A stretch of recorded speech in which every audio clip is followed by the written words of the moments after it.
To begin, I will recap the sequence of events that led me here. In 2013, I was one of 9 people who testified for Evidence.zip in order to ban Leffen from Smash tournaments. Evidence.zip can be considered an inner monologue of malicious tendencies that Leffen regularly used to exhibit. As time went on, I noticed that Leffen never actually changed since those days, but that he specifically began to conceal his true nature so that he wouldn't get banned again. After years of witnessing several acts of malicious intent toward the community that were in line with what got Leffen banned in 2013, I created Evidence.zip 2 in June of this year. However, Evidence.zip 2 was notorious for being so poorly presented that I essentially crashed my good standing within the community. This caused me to rapidly get banned from many tournaments.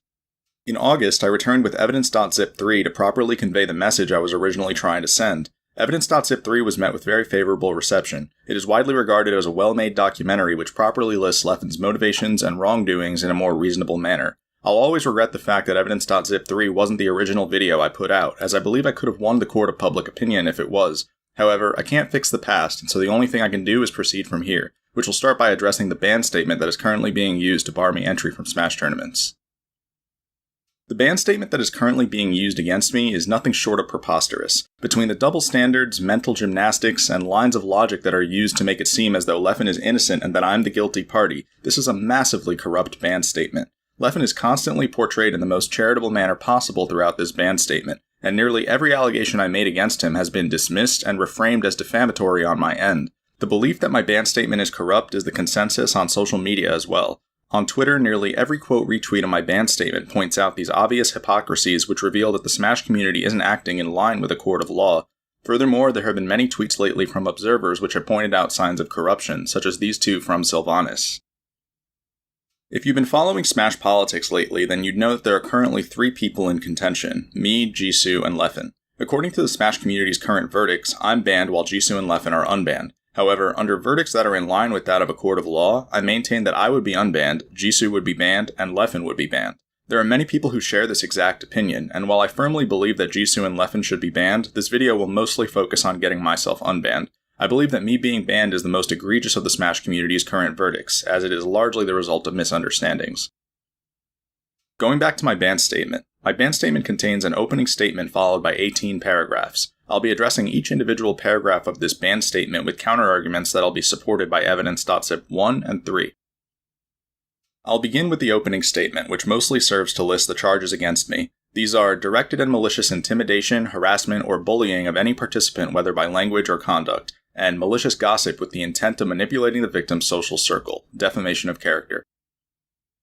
For starters, the idea that Leffen is the victim in this situation is preposterous. In Evidence.zip 3, I provided proof that Leffen has been stalking and harassing me for the past 10 years. This was why I originally testified for Evidence.zip in 2013, and it would persist afterward as well. Leffen's main goal in recent years has been to interfere with my attempts to provide the community with products and services. Most notably, Leffen went out of his way to ban the box and end my career in 2017.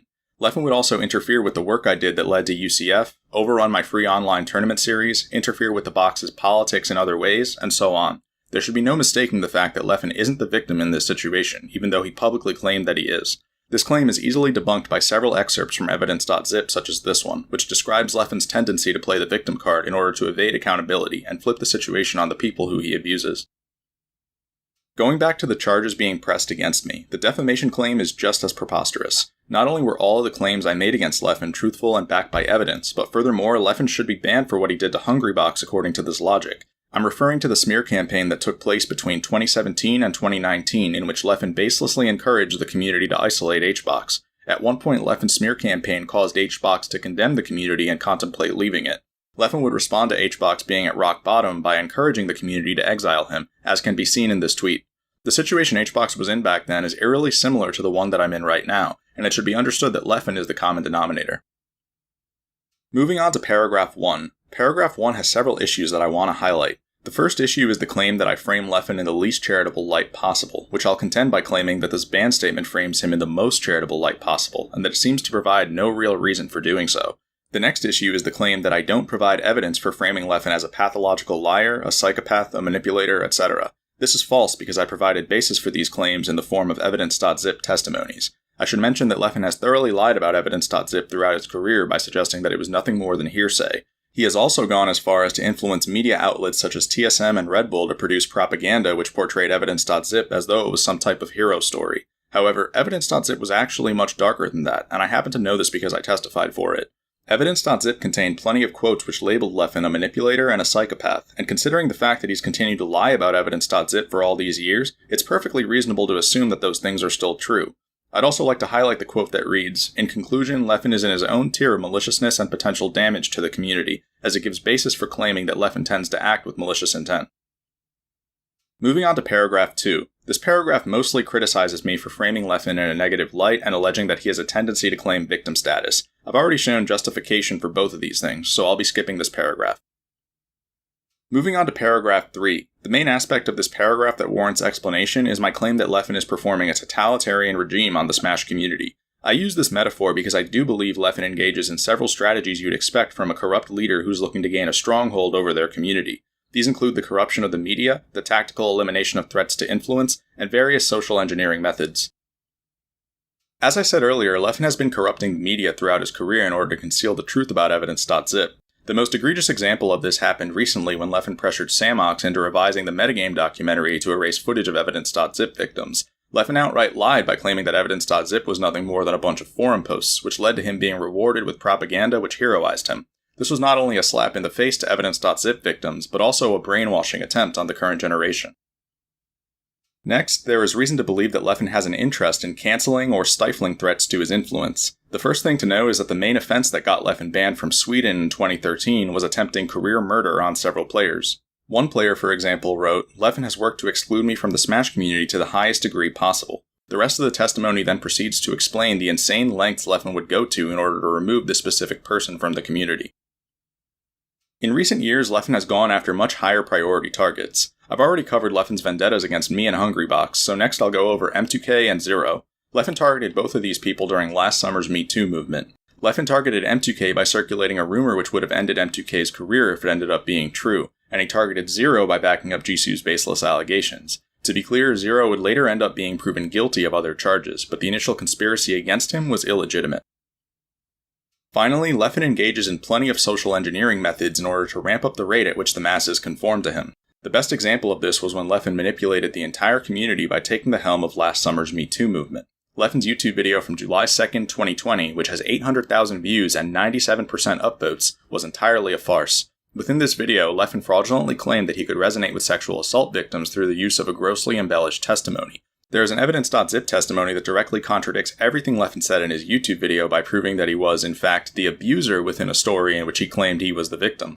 Furthermore, I reached out to the person who wrote this testimony earlier this year in order to ask him what he thought about Leffen's Me Too involvement. He told me that Leffen was blatantly a sociopath taking advantage of people during a vulnerable time period, and that he wished people would see through Leffen's compulsory acts of deception.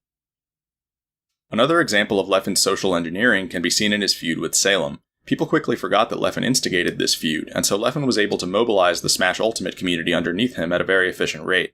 Another example was when Leffen told the Genesis 6 crowd to calm down when they began to riot against Hungrybox. The irony here is that Leffen's actions were what led to people hating HBox to this degree, which HBox's mother called Leffen out for. Leffen telling the crowd to calm down shows that he's well versed in the art of shifting socioeconomics in his favor. I originally used the term totalitarian regime because these are, in fact, proven strategies for rising to power. I've also shown plenty of basis for claiming that Leffen is devoid of morality. As for my claim that Leffen would willingly push Zero to suicidality for financial gain, I believe this is reasonable considering the way Leffen treated Zero during his downfall. A good example of Leffen's malicious nature can be seen in the way he accused Zero of lying and manipulating people after Zero made a post about entering therapy. Leffen criticized Zero for not making an actual apology, which is fully hypocritical considering the statement Leffen made after I uploaded evidence.zip 2. Within Leffen's statement, he not only claimed victim status, but also outright stated that none of my claims were credible. This was, of course, identical to the way Leffen responded to evidence.zip 8 years ago by refusing to apologize to anyone and instead claiming victim status. Considering the way in which Leffen accused Zero of engaging in this exact pattern of behavior, on top of the fact that Leffen hijacked the Me Too movement in the first place, I find it very hard to believe that he wouldn't be willing to push Zero to suicidality in order to get rid of him. Lastly, I'd like to point out that paragraph 3 openly states that Leffen is guilty of harassing me and Hungrybox as though that's an acceptable thing to do. This is an openly rigged ban statement which makes no effort to conceal that Leffen is under protection from being held accountable. Next, I will move on to paragraphs 4 and 5. These paragraphs continue to reveal the degree to which this statement is rigged in Leffen's favor. Paragraphs 4 and 5 use the phrase unfalsifiable in a manner that people shouldn't be deceived by. Normally, unfalsifiable refers to the inability to determine whether something is true or false for certain. However, my ban statement pushes the boundaries of this phrase by suggesting that any assertion I make that Leffen is acting maliciously is malicious in itself, since it can't be proven. This is nonsense because not only have I shown a massive amount of proof that Leffen is malicious in general, but furthermore, all the situations in which I accuse Leffen of acting maliciously are accurate beyond any reasonable doubt. To show you just how egregious the lines of logic being used in my ban statement are, I'll debunk the way in which it tries to claim that Leffen didn't act maliciously throughout the interaction listed in bullet points. This interaction had to do with Leffen contacting my engineer during the box legality phase in order to convince him to let Leffen take home a modded GameCube controller. I asserted that this was sabotage, which it was. However, my ban statement suggests that I defamed Leffen by asserting this, since we can't know his intentions for certain. To show you how preposterous this is, let's go through the sequence of events that was going on at the time. In March 2017, Leffen spread massive amounts of lies about the box on social media with the obvious intention of getting it banned. I quickly responded to Leffen's lies by pointing out his malicious intent, which Leffen responded to by claiming he had no malicious intent. Leffen then immediately contradicted this statement by stating that he made contact with my engineer. Next, Leffen manipulated my engineer into agreeing to let him take home a modded GameCube controller. My engineer nearly handed the controller over to Leffen at the tournament Royal Flush, which I stopped him from doing at the last minute. Finally, after Leffen got home from Royal Flush, he began spreading rumors on his stream about how I'd stolen his controller. To be clear, the controller in contention never belonged to Leffen. The first and third actions within this sequence are malicious beyond any reasonable doubt because they involve Leffen lying. My ban statement tries to make the massive leap in logic that the second action, the only one possibly up for debate, can't be deemed malicious for certain, and therefore I defamed Leffen's character by asserting malicious intent within this action. There's no jury on the planet that would be fooled by this line of logic. Moving on to paragraph 6. This paragraph once again frames Leffen in the most charitable light by stating that his decision to leak chat logs was evidently pretty bad, but that he surely felt regretful about it considering how quickly he deleted the tweet.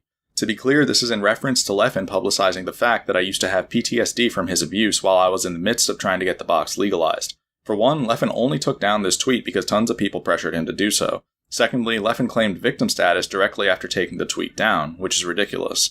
Thirdly, Leffen would once again leak this information 3 years later on the night of the metagame broadcast in order to make it seem as though I created evidence.zip all by myself, which clearly shows that he was never regretful. This is yet another example of how my ban statement is heavily rigged in Leffen's favor. Moving on to paragraphs 7 and 8. These paragraphs touch on the infamous conspiracy in which Leffen and Jisoo went after Zero, which led to Jisoo going after Sky Williams. Jisoo's motive was presumably to gain clout by being able to say that she cancelled big names in the community. This is obvious based on the fact that she put Batman in her bio directly after making allegations without providing any evidence, as Technicals has pointed out. From there, we can assume that Leffen wanted Zero gone in order to service his usual agenda of targeting threats to his influence. Motive is ultimately irrelevant, however, as the bottom line is that these parties did conspire. This is obvious based on several factors. For one, Technicals dug up logs in which Jisoo could be seen conspiring in excitement. Secondly, Leffen is currently mass blocking people who've attempted to confront him about his involvement, as can be seen in these Twitch chat logs. Thirdly, the idea that Leffen would hijack the Me Too movement with a false victim testimony and then go after high-priority targets with anything other than malicious intent is preposterous.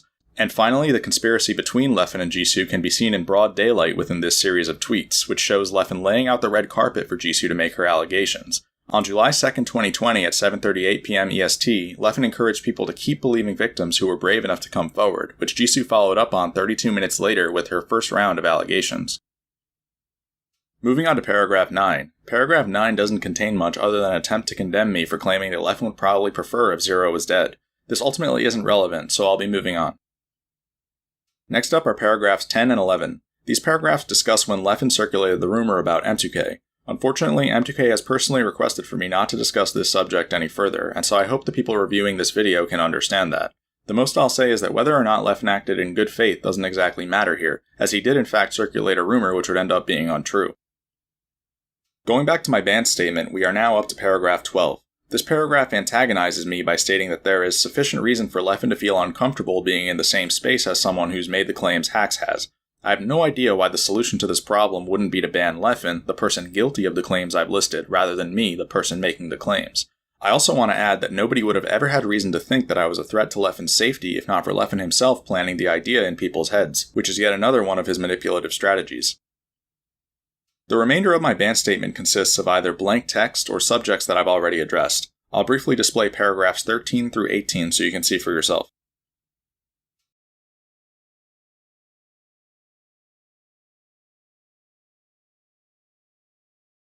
That brings me back to the verdicts I listed early on in the video. I maintain that I am not guilty because my only mishap was presenting evidence.zip 2 in a socially inept manner, which I'd like to apologize for once again. Jisoo is guilty of participating in a conspiracy to cancel Zero, and most notably an innocent Sky Williams whose life would perpetually have been ruined if not for technicals exonerating him. Therefore, Jisoo deserves to be banned. And finally, Leffen is guilty of an astronomically long list of charges that make him the single biggest threat to society in the Smash community. Leffen's key charges include hijacking 2020's Me Too movement, which led to him being a necessary accomplice in the aforementioned conspiracies against Zero and Sky. Spreading a rumor about M2K which would have ended M2K's career, presumably with malicious intent.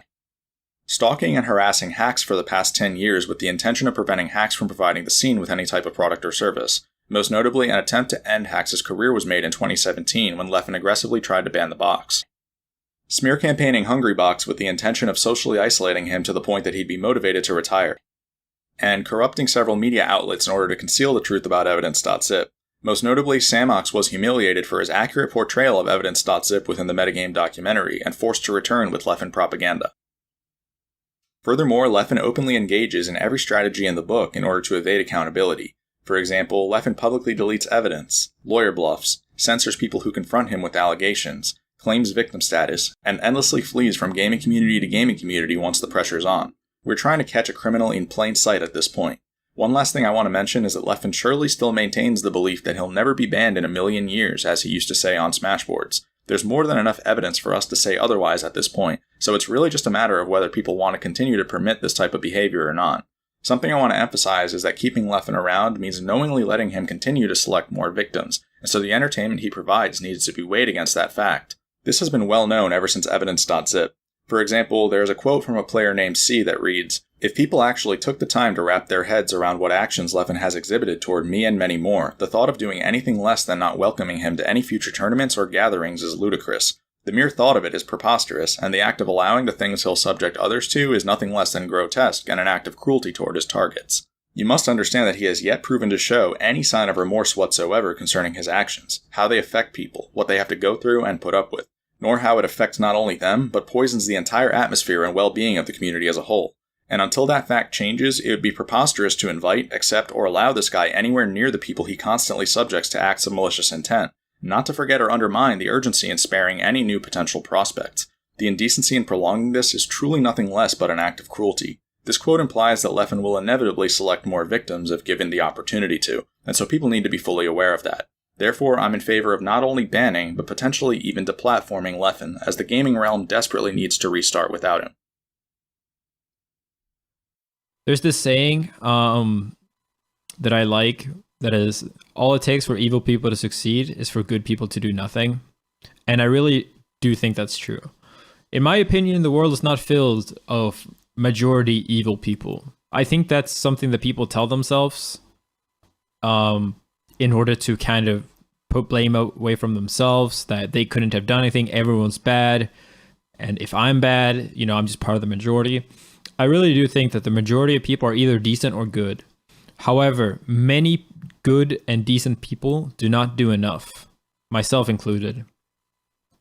And we need to change that. Hey everyone, thanks for watching the video. Now that quote that I just provided you with, I played it at the end of evidence.zip 3 as well, and I figured that I would replay it here because it really is just such an ominous declaration surrounding this entire situation and what is going on here within the Smash community, because the quote is Leffen himself declaring exactly why he's been so successful throughout all of this, and it's because no one's doing anything to stop him. But back when people heard the quote, surely everybody interpreted it in the reverse direction. Surely people thought what Leffen wanted them to think, which is that he was the one protecting them, when in reality now we all know that the Me Too movement was used for nothing more than exploitation. Now, with that being said, I want to start by saying that I can't understate how important I think it is that I get unbanned and that I get my name and my reputation back, and that I'm allowed to do things like host Hacks' nightclub without my name being stripped from the tournament series. Because there have been some serious misconceptions here, essentially I had nothing but the truth to tell you ever from the very start, but I just didn't really tell the truth well the first time around. And that's because I needed to cover some complicated concepts that I actually had to do quite a bit of research toward discovering and understanding. I had a feeling that something was wrong here in the Smash community because I noticed that Leffen was consistently able to manipulate and mobilize people however which way he pleased, and no one seemed to be able to detect malicious intent throughout any of it. I saw through all of it because not only have I been subject to a harassment campaign for the past 10 years, but also because I've had access to the evidence.zip testimonies, which reveal that Leffen's an entirely different person from what the current generation seems to think. But like I said, other people weren't really aware, and so I noticed that as time went on, he would engage in not only acts of manipulation, but also several actions that were designed to facilitate his ascension. And the community as it currently stands is completely structured to support that ascension, as can be seen in my ban statement, which was completely rigged against me.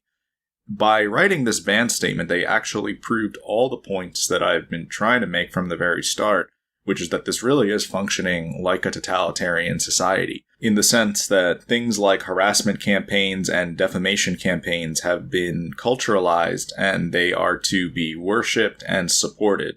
The type of stuff that happened to me in Hungrybox, for example, we now have reason to believe that by speaking out against this, you will get in more trouble than Leffen himself will for perpetrating these campaigns. And that's why the overarching message of my videos has been to implore the community to reconsider the fact that these shifts in social dynamics are openly being allowed to happen. Because if Leffen isn't stopped dead in his tracks, then you have to worry about where he ends up in another decade from now. And I say that because this was all predicted a decade ago in evidence.zip. And now here we are today living in what I consider to be the most dangerous status quo in Smash history. It's just truly a tragic situation. It's backwards, it's dystopian, it's an injustice, it's everything. And the fact that they're now rigging ban statements against people like me who are trying to educate the public on what's going on shows how deeply rooted the problem truly is, because it shows that they want to exacerbate the problem rather than solve it. And as someone who's grown up within this community, that's extremely concerning to me. So, ironically, by rigging the ban statement, they not only proved all of my points, but I think they gave me the opportunity to make this video, which sums up all my points in the most concise manner yet. So it's actually a gift and a curse what they did. Hopefully this video encourages people to support not only me being unbanned, but also perhaps changing their view on the subject in general. Now, with that being said, there's one final resource that I highly want to recommend, and I've linked it in the video description. It's a video that explains concepts that I've been trying to explain ever since evidence.zip 2 better than I ever could have phrased them. And the timing of this video coming out is honestly fated. It just came out in August, and it perfectly describes a lot of the malicious shifts in social dynamics that I've been trying to convey from the very start. So I really encourage influencers, top players, TOs, etc. to check that video out, because it's wildly applicable to the current state of the Smash community. So with that being said, thanks again for watching the video. I hope that the community supports me being unbanned. I just want to reinstate that the whole problem was that I didn't initially convey my thoughts properly due to the complexity of the situation. But now I think this is a great video that actually sums up my thoughts pretty well and gives people a lot to think about regarding the future of the community. So thanks again, and have a good one.